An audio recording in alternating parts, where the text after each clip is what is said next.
Hello दोस्तों, स्वागत है एक बार फिर आप सभी का आपके अपने YouTube चैनल PS क्लासेस पर। तो दोस्तों, जैसा कि आप लोग जानते हैं कि हम सॉल्व कर रहे हैं क्लास 12th फिजिक्स NCERT के पहले लेसन, इसका नाम है वैद्युत आवेश एवं क्षेत्र के अंक प्रश्नों को, अर्थात न्यूमेरिकल्स को। दोस्तों, आपको बताते चलें कि इससे पिछले वीडियो लेक्चर में हमने इस लेसन के आप लोगों को क्वेश्चन नंबर 17 तक का सोल्यूशन प्रोवाइड करा दिया था। तो आज के इस वीडियो लेक्चर में इस लेसन के क्वेश्चन नंबर 18 को सॉल्व करेंगे। तो आइए बिना किसी देरी के शुरू करते हैं वीडियो लेक्चर को और समझते हैं कि क्वेश्चन नंबर 18 क्या है, इसे किस प्रकार सॉल्व किया जाएगा। तो देखिए स्टूडेंट, पहले मैं आप लोगों के लिए क्वेश्चन रिपीट कर रहा हूँ, आप उसको ध्यान से समझें, ठीक है। फिर इसका क्या सोल्यूशन है, फिर मैं आप लोगों को स्क्रीन पर दिखाने वाला हूँ। तो देखिए क्वेश्चन नंबर 18 में हमसे कहा गया बच्चों, चित्र 1.34 यानी जो डायग्राम आपकी NCERT वाली बुक में बना है उसका जो नंबर है वो कितना 1.34, ठीक है। अच्छा, के अनुसार यानी इस चित्र के अनुसार, ठीक है, 10 सेमी भुजा के किसी वर्ग के केंद्र से 10 सेमी भुजा के किसी वर्ग के केंद्र से ठीक 5 सेमी ऊंचाई पर, ठीक है, ऊंचाई पर प्लस 10 माइक्रो कूलम का आवेश रखा है, ठीक है। यानी ध्यान समझिए, कोई 10 सेंटीमीटर भुजा का कोई वर्ग है, ठीक है। अब उसके फलक से 5 सेमी ऊंचाई पर प्लस 10 माइक्रो कूलम का कोई आवेश रखा है। देखिए मैं आपको समझाता हुआ चलूँ इस चीज़ को। जैसे कि आप देख पा रहे हैं कि ये 10 सेंटीमीटर और ये भी 10 सेंटीमीटर, यानी जब वर्ग की बात कर रहा है तो वर्ग की तो चारों भुजाएं बराबर होती हैं, बात समझिए आप लोगों को, ठीक है। तो भुजा की जो लंबाई दे रखी है 10 सेंटीमीटर दे रखी है। अब इसके किसी फलक से, ठीक है, कितनी ऊंचाई पर 5 सेमी ऊंचाई पर, कितनी ऊंचाई मान लीजिए 5 सेमी ऊंचाई ये है, ये इसकी हाइट दे रखी है, ठीक है। और यहाँ जो रखा है स्टैंड प्लस 10 माइक्रो कूलम का आवेश रखा है, यानी क्यू का मान अभी आपको दे रखा है स्टैंड, ठीक है। बात समझ में आई आप लोगों को। अच्छा, फिर इसके अंदर पूछा ये गया है इस वर्ग से गुजरने वाला फ्लक्स का परिमाण कितना है, यानी इस वर्ग से गुजरने वाला फ्लक्स का परिमाण कितना है। और इसमें संकेत दे रखा है, संकेत ये देखिए, वर्ग को 10 सेमी किनारे के किसी घन का एक फलक मानिए, ठीक है। वर्ग को 10 सेमी किनारे का घन का क्या मानना है, हमें एक फलक मानना। और घन के कितने फलक होते हैं बेटा, घन के 6 फलक होते हैं, ठीक है। लेकिन उसने जो हमसे रिक्वायरमेंट करी है वो केवल एक फलक के लिए करी है। कैसे सॉल्व करेंगे, ध्यान से समझिए स्टूडेंट, ठीक है। क्वेश्चन को एक बार फिर से समझा रहा हूँ। देखिए क्वेश्चन ये है, देखिए 10 सेमी भुजा का कोई वर्ग है, ठीक है। अब उसके किसी फलक के केंद्र से 5 सेमी ऊंचाई पर, यानी ये जिसकी हाइट दे रखी है, ठीक है, ये कितनी रखी है आपको बेटा 5 सेमी दे रखी है हाइट। बस में आप लोग को 5 सेमी ऊंचाई पर प्लस 10 माइक्रो कूलम का आवेश रखा है, ठीक है। अब बताना यह है कि इससे गुजरने वाला वैद्युत फ्लक्स कितना होगा, क्योंकि जब आप देख पा रहे हैं कि प्लस चार्ज है और हम जानते हैं कि धन आवेश से क्या होती है, वैद्युत बल रेखा निकलती हैं, यानी वैद्युत बल रेखा इधर को भी निकलेंगी, इधर को भी निकलेंगी, ठीक है, इधर को भी निकलेंगी, ठीक है, और ये नीचे की ओर को भी निकलेंगी।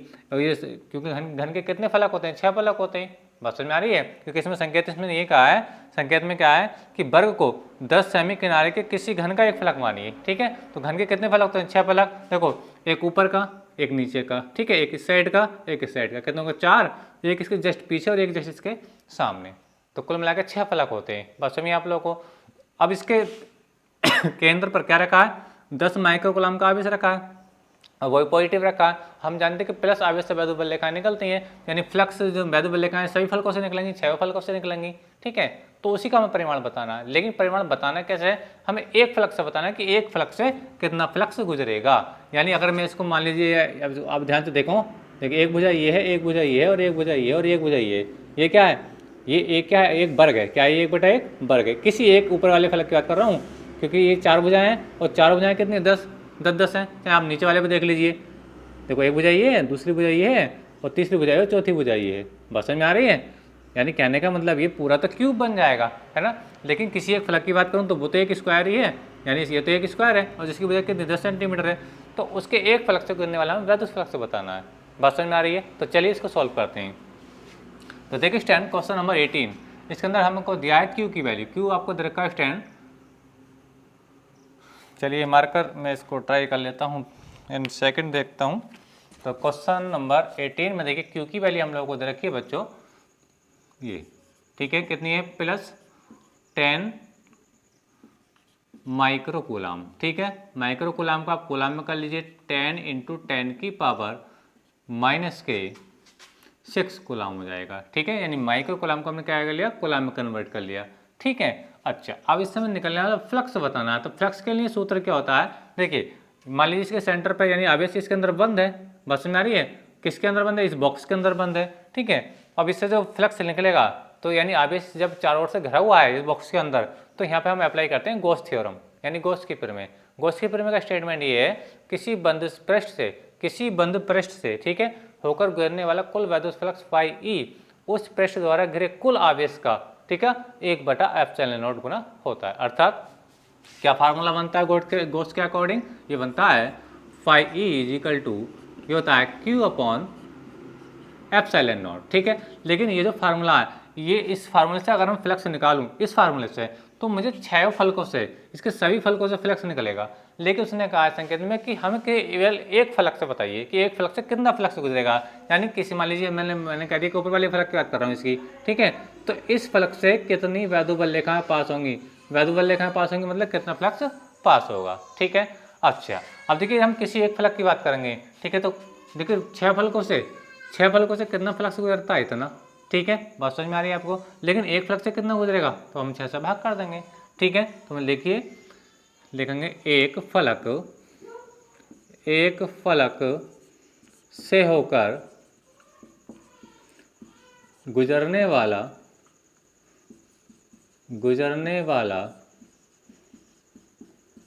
कुल वैद्युत फ्लक्स। कैसे सॉल्व करेंगे ध्यान से समझिए। देखिए सभी फलकों से यानी 6 फलकों से कितना फ्लक्स गुजरता है, इतना फ्लक्स गुजरता है। लेकिन एक फलक से कितना गुजरेगा तो phi E is equal to हो जाएगा 1/6 इंटू Q/ε0। इसको ऐसे भी ले सकते हैं या 6 को इसके साथ में लिख लीजिए, यानी ऐसे भी ले सकते हैं इसको Q/6ε0। ये एक फ्लक्स से निकल रहा है, जबकि इस वाले फार्मूले से निकालते ठीक है तो वो 6 फलकों से फ्लक्स निकल जाता, यानी 6 फलकों से कितना फ्लक्स निकलेगा तो 6 से, तो इससे इस फार्मूले से आ जाएगा। लेकिन वो कह रहा है कि हमें एक फ्लक्स से बताओ, एक फ्लक्स से, तो एक फ्लक्स के निकालने के लिए जब 6 से इतना तो 1 से कितना 1/6, यानी इसका 1/6 भाग हो जाएगा ठीक है। चलिए सॉल्व कर देते हैं। वैल्यू रखिए, क्यू का मान रखा आपको बच्चों ठीक है 10 इंटू 10⁻⁻6 ठीक है। F6 ये आ गया आपका। ε0 की वैल्यू डाल दीजिए। देखिए ε0 की वैल्यू 8.85 इंटू 10⁻⁻12 ठीक है। अच्छा सॉल्व कर लीजिए। देखिए पॉइंट हटाइए, इसको यहाँ पे 2 जीरो बढ़ा दीजिए। एक बार मैं आपको बताता चलूँ बेटा, ε0 की जो वैल्यू है वो क्वेश्चन में गिवन नहीं होती है ठीक है, लिए आपको पता होना चाहिए। और फिर भी अगर बाई चांस आपको पता नहीं है ठीक है, तो आपको बता दूं कि आपके क्वेश्चन पेपर में अगर ε0 की वैल्यू से संबंधित कोई सवाल आया है और आपको ε0 की वैल्यू एग्जैक्ट याद नहीं आ रही है, तो आपको बताता चलूँ बेटा, जितने भी कांस्टेंट होते हैं यानी जितने भी नियतांक होते हैं उनके जो मान होते हैं बेटा आपके क्वेश्चन पेपर के बिल्कुल लास्ट वाले पेज पर दिए होते हैं। यानी कहने का मतलब ये है कि आपको ε0 की वैल्यू एग्जैक्ट पता नहीं चल पा रही है, तो आप अपने क्वेश्चन पेपर के बिल्कुल लास्ट में जब जाएंगे तो सारे नियतांकों की वैल्यू वहाँ पर दे रखी होती हैं। एक इलेक्ट्रॉन का द्रव्यमान कितना होता है, प्रोटॉन का द्रव्यमान कितना होता है, ε0 का मान कितना होता है, 1/4 पे ε0 का मान कितना होता है, सारी वैल्यू वहाँ पे गिवन होती हैं ठीक है। वहाँ पे आप इसको अपने क्वेश्चन पेपर के बिल्कुल लास्ट वाले पेज पे जरूर ट्राई करें ठीक है। अच्छा तो देखिए स्टैंड, आप इसको सॉल्व कर लीजिए। तो देखिए इसको तो ये 2 से भाग कर दीजिए, ये जगह 2 3 6 हो जाएगा और ये 2 पंजे 10 हो जाएगा ठीक है। चलिए आगे लिखते हैं। तो 5 इंटू 10 की पावर देखिए कितना है ये 100, तो 100 को लिख लीजिए ठीक है। अब देखिए 10 की पावर कितनी है ये -6 ठीक है स्टैंड। अच्छा अब देखिए माइनस का ऊपर जाके प्लस का 12 हो जाएगा, प्लस का 12 हो जाएगा ठीक है स्टैंड। अच्छा अब इसको आगे सॉल्व कर लीजिए। तो यहाँ से बचेगा अपॉन में 3 बचेगा और ये बचेगा आपका 8 एंड 5 ठीक है, क्योंकि पॉइंट जो इसकी पावर थी ठीक है वो मैं इसको ऊपर ले के जा चुका हूँ ठीक है। अब इसको 5 से डिवाइड कर लीजिए। तो 5 से डिवाइड करेंगे तो 5 2 कितना हो जाएगा 10, यानी 5 दूनी हो जाएंगे 10 और ये वाला 0 ये आ जाएगा ठीक है। इसको फिर 5 से काट लीजिए। तो 5 चिकन 5 ठीक है, 3 बचेंगे 38 होंगे, 5 7 35 ठीक है। अच्छा फिर बचे कितने 3, तो हो जाएंगे 35, 5 7 35 ठीक है। तो स्टैंड आप लोगों के पास जो अभी वैल्यू आई है तो कितना हो जाएगा 20 पंजे कितना हो जाएगा 100 हो जाएगा, कितना हो जाएगा ये 100 हो जाएगा। चलिए मैं इसको यहाँ पे सॉल्व कर देता हूँ।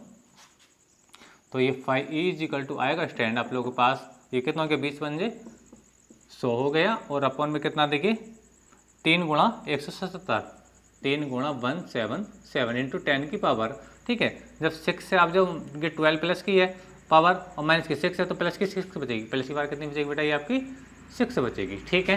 उम्मीद करता हूँ समझ में आ रहा होगा और मार्कर अगर सही नहीं देख पा रहा तो उसके लिए माफ़ी चाहूँगा ठीक है। चलिए मैं फिर से इसको चेंज कर लेता हूँ। तो यहाँ पावर कितनी बचेगी बेटा ये 6 बचेगी ठीक है। अब इसको सॉल्व कर लीजिए। तो तो फाइव ई इजिकल टू आएगा स्टूडेंट आप लोगों के लिए, तो ये 100 और अपॉन में कितना रहेगा आपका 3 सत्ते 21, ठीक है, हासिल हो गए 2, ठीक है, 70 से 51, 52 और ये 53, यानी इसकी मल्टीप्लाई आ जाएगी किसकी 3 की और 177 की मल्टीप्लाई कितना बेटा आपका 6 है। और जब इसको आगे जब सॉल्व करेंगे यानी इस नंबर जब इसको भाग करेंगे स्टूडेंट, तो फाइनली वैल्यू जो आएगी आपके पास 5e की जो वैल्यू आएगी बच्चों वो आएगी 1.88 इंटू 10 की पावर कितनी जाएगी बेटा आपकी, ये आएगी 5, ठीक है, न्यूटन मीटर स्क्वायर पर कूलम, ठीक है। देखिए आएगी तो अगर पावर आप 6 दिखाएंगे, अगर आप 6 दिखाएंगे तो पावर जब 6 दिखाएंगे तो आंसर क्या होगा, फिर आपका आंसर ये होगा, ध्यान समझें, तो आपका आंसर ये होगा, बात समझिए आप लोगों को, ठीक है। लेकिन मैं पावर कहाँ दिखा रहा हूँ, पावर कहाँ दिखा रहा हूँ बेटा आपका, यहाँ पर दिखा रहा हूँ, कहाँ दिखा रहा हूँ, यहाँ पर दिखा रहा हूँ, ठीक है। तो पावर कितनी हो जाएगी बेटा आपकी, एक कम हो जाएगी, ठीक है। मैंने क्या कर दिया यहाँ पर 10 से इसकी मल्टीप्लाई करा दी, ठीक है। तो ये इसका फाइनली आंसर है, ये इसका फाइनली आंसर है जब इसको हम भाग करेंगे तो स्टैंड, ठीक है। तो उम्मीद करता हूँ मेरी बात आपको अच्छे समझ में आ गई होगी। तो देखिए क्वेश्चन हमने ये दिया था, क्वेश्चन हम लोगों को कोई वर्ग था 10 सेंटीमीटर भुजा का, ठीक है। उसने कहा कि इसको एक 10 सेंटीमीटर भुजा का एक क्या मानिए, एक घन मानिए, ठीक है। अब घन के एक फलक से गुजरने वाला वह तो फ्लक्स बताइए। अब एक फलक की बात करते हैं तो एक फलक तो एक वर्ग ही होता है, इसकी 4 भुजाएं होती हैं और हर भुजा कितनी है 10 सेंटीमीटर की है, बस में आप लोगों को, ठीक है। तो एक फ्लक्स से जो गुजरने वाला पैदल फ्लक्स है वो कितना होता है, Q/ε0/6 होता है, ठीक है। अगर हम इससे पूछा कि पूरे पृष्ठ से कितना फ्लक्स गुजरेगा तो फार्मूला ये है, यानी पूरे यानी 6 फलकों से कितना फ्लक्स गुजरता है, इतना फ्लक्स गुजरता है। लेकिन उन्होंने कहा एक फ्लक्स से बताओ, तो एक के लिए हम 6 यहाँ से भाग कर दी, सॉल्यूशन करा, सॉल्यूशन करने के बाद जो फाइनली आंसर आया 1.88 इंटू 10⁵ न्यूटन मीटर स्क्वायर पर कूलम आया, ठीक है। तो स्टूडेंट यही क्वेश्चन था और इसे मैंने सॉल्व किया। उम्मीद करता हूँ कि आपको इसका सॉल्यूशन अच्छे समझ में आ गया होगा, ठीक है। तो क्वेश्चन आपको अच्छा लगा, सॉल्यूशन आपको अच्छा लगा, समझ में आया तो प्लीज़ वीडियो को लाइक और शेयर जरूर करें और चैनल पर नए हैं तो चैनल को सब्सक्राइब भी जरूर करें। मिलेंगे अगले वीडियो में, तब तक के लिए धन्यवाद, बेस्ट ऑफ लक।